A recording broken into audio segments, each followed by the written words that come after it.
I'm going to tell you 10 reasons why fitness programs fail so you can avoid them. I'm Clint Grimes. Let's get started. Number 10, time. Almost everyone cites this as the main reason for failure to commit to an exercise program. The issue isn't that people don't have enough time, rather they are misinformed about how much time they really need to get healthy and fit. They're told to exercise 60 minutes a day, 5 to 6 times a week, but research shows you can get fit in much less time. The key is to get the right program that gets better results in less time. Number 9, not taking care of injuries. It's hard to exercise when you have painful knees, a bad back, or a shoulder that screams with most movements. I've designed routines for myself and for others, managing broken bones, inability to bear weight on limbs, severe pain, torn tendons and ligaments, the list goes on, and allowed them to exercise without pain. More importantly, I know how to spot risk factors that can lead to injuries and pain before they happen. Number 8, an incomplete program. Some falsely believe they can focus on only nutrition, or just cardio, or exclusively weight training as a means of achieving optimal health. Not so. Research and experience convincingly shows that a comprehensive routine involving proper nutrition, resistance training, energy system training, and corrective exercise is absolutely essential for optimal results. Number 7, the wrong program. Many people have the right components but are doing the wrong program.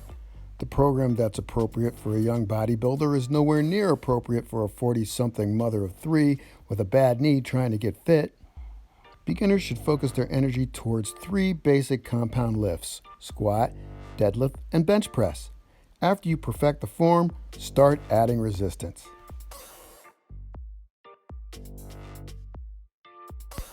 Number 6, no assessment. Very few people take the time to assess their current status. This helps determine which program is appropriate, prevent injuries, and provide a baseline to measure progress. Also, it helps with establishing goals, which is proven to be a key step in guaranteeing success. It is essential to establish an accurate measure of success because what gets measured gets improved.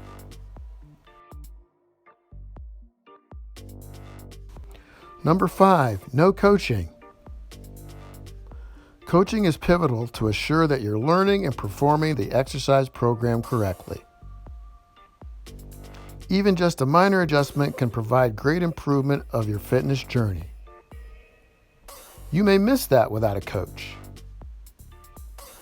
It's also key in providing support and essential knowledge to empower you to tackle fitness and health goals. A coach helps bring everything together to assure you're on the right path to success. Number 4, no accountability. This is a crucial mistake. Not measuring your progress and holding yourself responsible for attaining a goal is a guarantee that you will fail. This is a scary process, and reporting to someone else is the only true method to ensure accountability.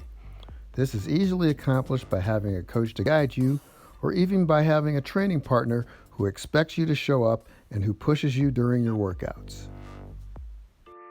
Number 3, false expectations. Many people harbor delusions of losing all their body fat in 30 days, often perpetuated by some unethical marketing hype. Delusions, when they don't live up to the false hype, they give up and resign to failure. A true professional knows how to give you an appropriate time frame to reach your goals. If you didn't get out of shape in 30 days, you'll make progress, but you won't get back in shape in 30 days. Number 2, insanity. As Einstein defines it, doing the same thing over and over, expecting a different result. We need to change our program variables frequently, as the body will adapt if the same routine is repeated too long and will cease to progress. Also, discomfort is part of the process. There has to be some level of discomfort for your body to overcome in order for you to burn fat, build muscle, or improve performance. Number 1, inadequate recovery. No matter how hard you exercise and how well you eat, failing to sleep and manage stress will sabotage your health and fitness goals. Yet we seldom consider this factor and assume we weren't working hard enough.